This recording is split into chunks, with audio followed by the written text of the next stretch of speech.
Hello friends, welcome to the Sandhan study daily current affairs video में आपका स्वागत है। आज है 17 फरवरी 2026। तो आज के जितने करंट अफेयर्स बनते हैं उन पर चर्चा कर लेते हैं। तो चलिए शुरू करते हैं आज का करंट अफेयर्स। 17 फरवरी 2026 को होने वाले वलयाकार सूर्य ग्रहण को किस नाम से जाना जाता है? इस प्रश्न का सही जवाब है ऑप्शन बी। वलयाकार सूर्य ग्रहण को रिंग ऑफ फायर के नाम से जाना जाता है। 17 फरवरी 2026 को होने वाले वलयाकार सूर्य ग्रहण को रिंग ऑफ फायर के नाम से जाना जाता है। यह तब होता है जब चंद्रमा पृथ्वी से अपनी अधिकतम दूरी पर होता है और सूर्य को पूरी सतह से नहीं ढक पाता, जिससे सूर्य का बाहरी किनारा एक चमकती हुई अंगूठी की तरह दिखाई देता है। दिखने का क्षेत्र यह मुख्य रूप से अंटार्कटिका और दक्षिणी हिंद महासागर में दिखाई देगा। खगोलीकरण: चंद्रमा का कोणीय आकार सूर्य से छोटा होना। पूर्ण सूर्य ग्रहण के समय डायमंड रिंग का प्रभाव दिखता है, जबकि वलयाकार में रिंग ऑफ फायर का बनता है। नेक्स्ट क्वेश्चन है, फ्रांसीसी राष्ट्रपति इमैनुअल मैक्रों 17 फरवरी 2026 को किस भारतीय शहर में द्विपक्षीय शिखर सम्मेलन के लिए पहुंचेंगे? इस प्रश्न का सही जवाब है ऑप्शन सी, मुंबई। फ्रांसीसी राष्ट्रपति इमैनुअल मैक्रों 17 फरवरी 2026 को द्विपक्षीय शिखर सम्मेलन के लिए मुंबई पहुंचेंगे। यह राष्ट्रपति मैक्रों की चौथी भारत यात्रा है, लेकिन मुंबई का यह उनका पहला दौरा है। वे प्रधानमंत्री नरेंद्र मोदी के साथ लोक भवन में द्विपक्षीय वार्ता करेंगे। गेटवे ऑफ इंडिया पर भारत फ्रांस नवाचार वर्ष 2026 ईयर ऑफ इनोवेशन का औपचारिक उद्घाटन किया जाएगा। रक्षा, अंतरिक्ष और होराइजन 2047 रोड मैप की समीक्षा। मुंबई के बाद वे नई दिल्ली में आयोजित इंडिया एआई इंपैक्ट समिट में भी शामिल होंगे। नेक्स्ट क्वेश्चन है, भारत और फ्रांस ने वर्ष 2026 को किस रूप में मनाने की घोषणा की है? इस प्रश्न का सही जवाब है ऑप्शन बी, भारत फ्रांस नवाचार वर्ष के रूप में मनाने की घोषणा की है। भारत और फ्रांस ने संयुक्त रूप से वर्ष 2026 को भारत फ्रांस नवाचार वर्ष India France year of innovation के रूप में मनाने की घोषणा की है। इसका मुख्य उद्देश्य दोनों देशों के बीच startups, quantum computing, green hydrogen और स्पेस टेक्नोलॉजी जैसे आधुनिक क्षेत्रों में तकनीकी सहयोग को और अधिक गहरा करना है। होराइजन 2047 रोड मैप के तहत तकनीकी आत्मनिर्भरता बढ़ाना, एआई, सेमीकंडक्टर और सस्टेनेबिलिटी मोबिलिटी प्रमुख स्थान इसमें दोनों देशों के प्रमुख अनुसंधान केंद्र जैसे इसरो, सीएनएसईएस मिलकर काम करेंगे। इसरो और सीएनईएस मिलकर दोनों अनुसंधान केंद्र काम करेंगे। नेक्स्ट क्वेश्चन है, हाल ही में उदय कोटक को किस कंपनी या संस्था का अध्यक्ष नियुक्त किया गया है? इस प्रश्न का सही जवाब है ऑप्शन बी, उदय कोटक को गिफ्ट सिटी कंपनी के सीईओ के रूप में अध्यक्ष के रूप में नियुक्त किया गया है। दिग्गज बैंकर कोटक महिंद्रा बैंक के संस्थापक उदय कोटक को गिफ्ट सिटी कंपनी का नया अध्यक्ष नियुक्त किया गया है। गुजरात सरकार ने 13 फरवरी 2026 को इसकी आधिकारिक घोषणा की है। उन्होंने हसमुख अधिया का स्थान लिया है। हाल ही में उदय कोटक को उनके बैंकिंग क्षेत्र में योगदान के लिए पद्म भूषण 2026 से भी सम्मानित किया गया है। संस्था Gujarat international finance tech city Gandhinagar. इसका महत्व, गिफ्ट सिटी भारत का पहला परिचालन स्मार्ट सिटी और अंतरराष्ट्रीय वित्तीय सेवा केंद्र IFSC है। इनका अनुभव उदय कोटक ने इससे पहले सेबी की कॉर्पोरेट गवर्नेंस कमेटी और IL&FS के बोर्ड का नेतृत्व भी किया है। नेक्स्ट क्वेश्चन है, विश्व सी फूड कांग्रेस 2026 का आयोजन हाल ही में कहां किया गया? इस प्रश्न का सही जवाब है ऑप्शन सी, चेन्नई में किया गया है। World sea food Congress WSC 2026 का आयोजन 9 से 11 फरवरी 2026 तक चेन्नई यानी तमिलनाडु के चेन्नई ट्रेड सेंटर में किया गया। यह पहली बार है जब भारत ने इस प्रतिष्ठित द्विवार्षिक वैश्विक सम्मेलन की मेजबानी की है। इसका आयोजन भारत सरकार के मत्स्य पालन विभाग और international association of fish exporters IAFI द्वारा संयुक्त रूप से किया गया। इसका थीम है समावेशी विकास के लिए सतत समाधान, एक सुरक्षित, निष्पक्ष और लचीला वैश्विक सी फूड व्यापार का निर्माण। इसका महत्व यह है कि भारत दुनिया का दूसरा सबसे बड़ा एक्वाकल्चर उत्पादक और छठा सबसे बड़ा सी फूड निर्यातक है। इसका लक्ष्य है कि भारतीय सी फूड निर्यात को 1 लाख करोड़ प्रति वर्ष तक पहुंचाना है। नेक्स्ट क्वेश्चन है, किस मंत्रालय ने 16 से 17 फरवरी 2026 को जिम्मेदार एआई उपयोग को बढ़ावा देने के लिए राष्ट्रव्यापी डिजिटल अभियान शुरू किया है? इस प्रश्न का सही जवाब है ऑप्शन बी। इस प्रश्न का सही जवाब ऑप्शन बी है। इलेक्ट्रॉनिक्स एंड आईटी मंत्रालय ने जिम्मेदार एआई उपयोग को बढ़ावा देने के लिए राष्ट्रव्यापी डिजिटल अभियान शुरू किया है। इलेक्ट्रॉनिक्स एवं आईटी मंत्रालय मीटी ने 16 से 17 फरवरी 2026 को जिम्मेदार एआई अभियान शुरू किया है। इंडिया एआई इंपैक्ट समिट के साथ लॉन्च किए गए इस अभियान का उद्देश्य एआई के नैतिक उपयोग, डेटा गोपनीयता और डीप फेक जैसी चुनौतियों के प्रति नागरिकों को जागरूक करना है। इलेक्ट्रॉनिक्स एवं सूचना प्रौद्योगिकी मंत्रालय यानी मंत्री अश्विनी वैष्णव अभियान का नाम सुरक्षित एआई समर्थ भारत प्रमुख पहल। इसमें एआई एथिक्स गाइडलाइंस 2026 को भी सार्वजनिक विमर्श के लिए जारी किया गया है। नेक्स्ट क्वेश्चन है, हाल ही में किस बैंक के एमडी और सीईओ संजय अग्रवाल का कार्यकाल 13 वर्ष के लिए बढ़ाया गया है? इस प्रश्न का सही जवाब है ऑप्शन बी।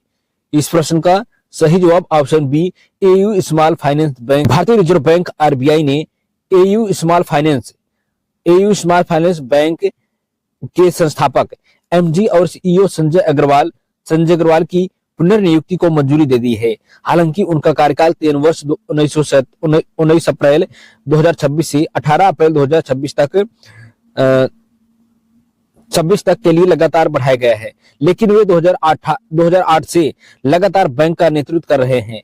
कुल नेतृत्व समय लगभग 18 प्लस वर्ष हो चुका है। एयू स्मॉल फाइनेंस बैंक मुख्यालय जयपुर राजस्थान में है। इसका महत्व, यह भारत का सबसे बड़ा स्मॉल फाइनेंस बैंक है और हाल ही में इसे यूनिवर्सल बैंक में बदलने की सैद्धांतिक मंजूरी मिली है। उपलब्धि इनकी है कि संजय अग्रवाल एक चार्टर्ड अकाउंटेंट और प्रथम पीढ़ी के उद्यमी हैं, जिन्हें बैंकिंग क्षेत्र में उनके योगदान के लिए कई पुरस्कार मिले हैं। नेक्स्ट क्वेश्चन है, वैश्विक जोखिम रिपोर्ट ग्लोबल रिस्क रिपोर्ट 2026 के अनुसार अल्पकालिक 2 वर्ष में शीर्ष वैश्विक जोखिम क्या है? इस प्रश्न का सही जवाब है ऑप्शन बी, भू आर्थिक टकराव। इस प्रश्न का सही जवाब क्या है? ऑप्शन बी, भू आर्थिक टकराव। विश्व आर्थिक मंच WEF द्वारा जारी वैश्विक जोखिम रिपोर्ट यानी कि ग्लोबल रिस्क रिपोर्ट 2026 के अनुसार भू आर्थिक टकराव को अगले 2 वर्षों के लिए दुनिया का सबसे बड़ा अल्पकालिक जोखिम बताया गया है। इस रिपोर्ट में बताया गया है कि व्यापार युद्ध यानी कि ट्रेड वार्स, प्रतिबंधों, सैंक्शंस और आर्थिक संसाधनों के हथियारीकरण ने सशस्त्र संघर्षों को भी पीछे छोड़ दिया है। जारी करता है विश्व आर्थिक मंच। इसको कौन जारी करता है? विश्व आर्थिक मंच WEF जारी करता है। शीर्ष 3 जोखिम 2 वर्ष और एक भू आर्थिक टकराव 18%, दूसरा राज्य आधारित सशस्त्र संघर्ष 14%, तीसरा है चरम मौसम की घटनाएं 8%।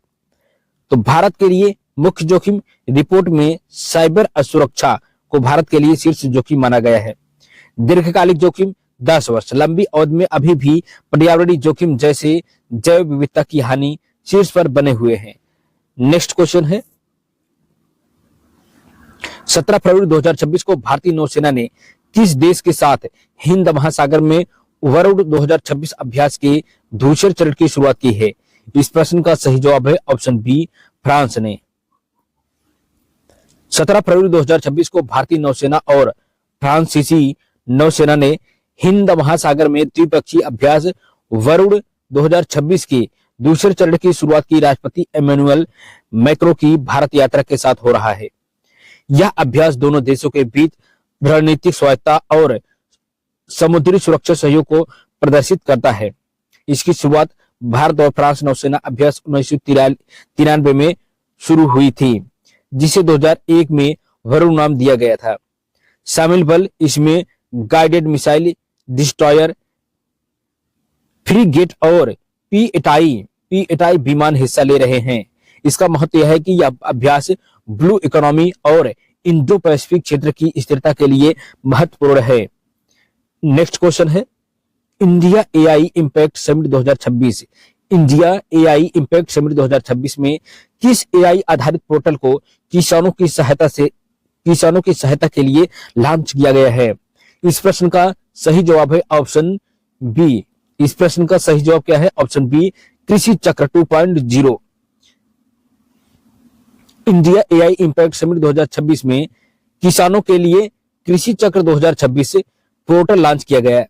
यह पोर्टल एआई और रिमोट सेंसिंग तकनीक का उपयोग कर किसानों को मिट्टी की उर्वरता, कीटों की चेतावनी और फसल कटाई के सटीक समय की जानकारी प्रदान करता है। इसकी विशेषता यह है कि यह आसानी भाषाओं में वॉइस कमांड का समर्थन करता है, जिससे साक्षरता की बाधा दूर होती है। मैकेनिज्म, यह उपग्रह डेटा और मौसम सेंसर का विश्लेषण कर भविष्यवाणियां करता है। इसका लक्ष्य है टारगेट इनपुट लागत को 20% कम करना और किसानों की आय में सुधार करना। नेक्स्ट क्वेश्चन है 16 फरवरी 2026 को किस भारतीय राज्य ने अपनी पहली एआईसीटी के निर्माण के लिए आधारशिला रखी? इस प्रश्न का सही जवाब है ऑप्शन सी, उत्तर प्रदेश ने अपनी पहली एआईसीटी के लिए आधारशिला रखी है। 16 फरवरी 2026 को उत्तर प्रदेश सरकार ने लखनऊ में राज्य की पहली और भारत की सबसे बड़ी एआईसीटी की आधारशिला रखी। लखनऊ के नादरगंज क्षेत्र में 40 एकड़ में विकसित होने वाली यह city AI startups, data centre और अत्याधुनिक रिसर्च लैब्स के लिए एक वैश्विक केंद्र बनेगी।